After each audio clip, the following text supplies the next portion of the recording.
I think I alluded to this early in the week, but I think you're dealing with a little bit. I think every team's dealing with a little bit kind of the lag effect of a tough fall camp for us, an emotional first game. Loved the way this team responded in week 2 and the performance they put together.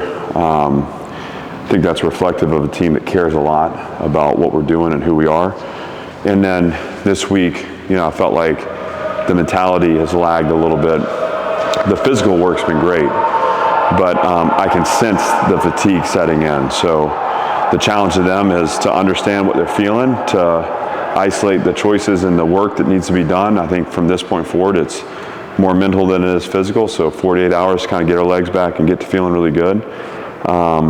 I loved the practice that we had today. I thought they really responded to that message, and I'm excited to take this team on the road. We'll have a tough challenge awaiting us. Some of that's going to be the weather. Obviously we're planning for that, and we're going to play a tough opponent too, like I've talked about. So it's the fun part is you get to the travel and to the game, and they'll be excited to go. How do you account for the weather? Well, some of it is, you don't let the circumstances impact the training that you've had. Some of it is we're going to need to snap the wet ball and handle the wet ball some, and we'll do that. But part of handling the weather is understanding that ultimately it still comes down to each person owning their responsibility, doing their job, and winning their one-on-one, and don't let it become bigger than it is. Does it have an impact on the game? Yes. Does it impact the way we run the ball? No. We got to make sure we're good on the snap, we're good on the exchange, and use it to our advantage. So I guess, in the option game, I guess like maybe pitching a slippery ball is a little bit more difficult. Like how big of an emphasis has that been for you guys, especially since there have been 2 or 3 fumbles already? Yeah, for sure. We have to be ball secure, and it's just the handling of the ball, and we'll see how slick it becomes and how wet it is. I think there's a lot that can happen from now to then, but the process of handling that we need to do in training before we get to Saturday, and we will. And it doesn't mean that you eliminate the option game, just like you don't eliminate the pass game. It's just being smart with when and how, making sure that we look it in and tuck it away. Those are the things, and it's really not deviating from the fundamentals we teach. It's just you can't afford to have a lapse in focus in those moments. Their running backs obviously do some things that make some guys miss. How much do you feel you'll learn about your tackling this Saturday? I think we've learned a good bit about our tackling in the first 2 weeks. I think to down these guys at a level that we feel good about, it's going to take more than one person at the point of attack. So it's how we suffocate the ball. But we'll be tested week in, week out. I think we've tackled at times really effectively. I think in the Virginia Tech game there were some that I'd want back just in terms of bouncing off or not running our feet, or I think as drives extend. So tackling fundamentals are something we work every week, and we'll need to obviously execute those, but also suffocate the ball. We got to get a lot of people to the ball to keep from allowing the yards after contact that really makes this offense click. Do you think Corday Sidner is going to be able to play? I don't.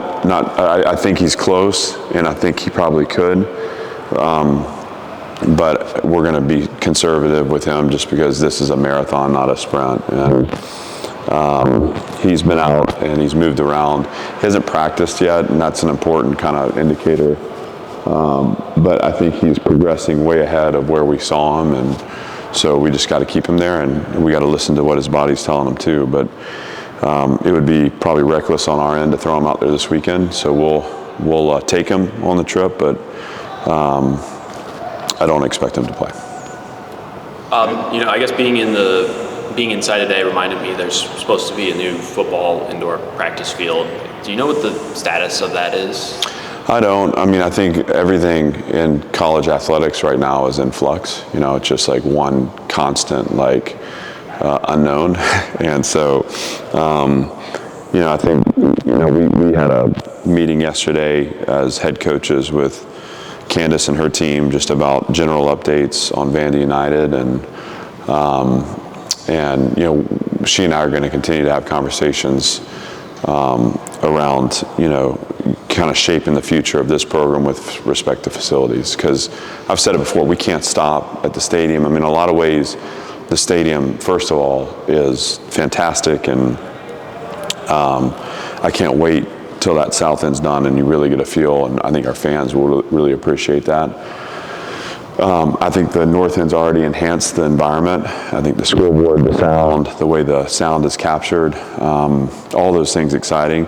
The reality of those two buildings, though, is there's kind of like ultimately a few thousand square feet of space that's dedicated to our team, and our team will use 7 days out of the year, and so there's a need to continue to push because the footprint we've been in since 1990, and that's just a matter of me and Candace working on, what that looks like, how it feels. Obviously, the indoor becomes an important part because of efficiency, and I do think that you can look at this differently maybe than we did 3 years ago when we started this journey, which is like, it's not as important to land a spaceship on your campus because that actually isn't what recruiting's about anymore. Recruiting's become about NIL. So let's be really smart with how we're channeling those resources to our team. But also what the building is a sign of, hey, this is important. It's also where we live, basically. So having dedicated spaces for our players to interact in a locker room where there's open space and there's the ability to be together in one room rather than kind of siloed off the way it's set up now. And then like a player lounge, these guys spend so much time in the building, have a place where they can hang out, take a nap, that kind of stuff. The rest of it to me just becomes efficiency of operation. So how efficient can we be training our team in a weight room that allows us to get everybody in there? How efficient can we be going from meetings to the practice field, locker room to meetings to practice field, training room? And it's not necessarily about how and the indoor is part of that, right? That we don't walk, whatever it is, 200 yards, 300 yards, that it's right there. So you can go from meetings to walkthrough on a fall camp day and be in the space where you're going to stretch, and then right outside to practice, right back inside. There's an efficiency of operation there that optimizes the training of the team. That's important. So those are things it's probably more than you asked for. Those are things we're going to work together on. And again, I'm excited for that. And I think that next step, that next build is going to be a real statement for where this thing's headed. You mentioned Saturday, or Virginia Tech game actually, about Candace in the presser. That was like your opening thing. What is your relationship like with her, and how often are you meeting with her about things along those lines? We are, I think, as close as two humans can be that are working together in something as hard as we're doing, and I say that just to say, like, there's a real personal connection because we're both of this place. She hired me to do a hard job. She supported me through the ups and the downs and has had my back. We built strength and bond through adversity. Never has there ever been a moment where we haven't had really open lines of communication and an ability to be very honest. I've felt totally supported at every turn. And I don't know that everyone, I can't speak for everyone in a head coaching role in the Power Five, but it's rare to find someone, honestly, with the toughness that Candace displays in her role. And because of that toughness, she's helped mentor me through some of the challenging things that we've been through. I think she had a way better perspective on the starting point of this program than I did, when I first got here. And then she's allowed for me to push too, which I think is really important because this isn't about doing the best that Vanderbilt can do. This is about pushing a program to the highest level. And we're somewhere in the middle of that journey right now. But we have to continue to push this thing forward, how we resource it, how we staff it, the NIL piece, all those things coming together. Those are issues that if we're not collaborating, they don't get done. And so, she's a friend, she's a boss, she's a mentor, and we've grown really close through this time. What do you mean when you say toughness with Candace? I'm just curious.